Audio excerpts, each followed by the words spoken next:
Good day. Today I'm going to show how you can use the PX AI SQL and messaging bot. First, you will need to log in to your PX dashboard or PX portal.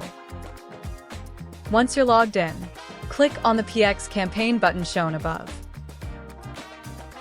Once you're on the PX campaign tab, under Query Type select Ask PX AI Bot. It will then show you the PX AI Bot where you can type in your query ideas. For this example, I'm going to ask the bot to create an SQL query that will give me patients who have a balance of greater than $100 on their account and no pending claims. I just need to click on the display results and it will start to load up and generate my query. Once it's done generating the query, it will also display the results of the query at the bottom. You can also select the patient one by clicking the check mark on the left-hand side of the patient's name, so that you can send out a message to this patient that you selected by utilizing the message function shown above. And that is it.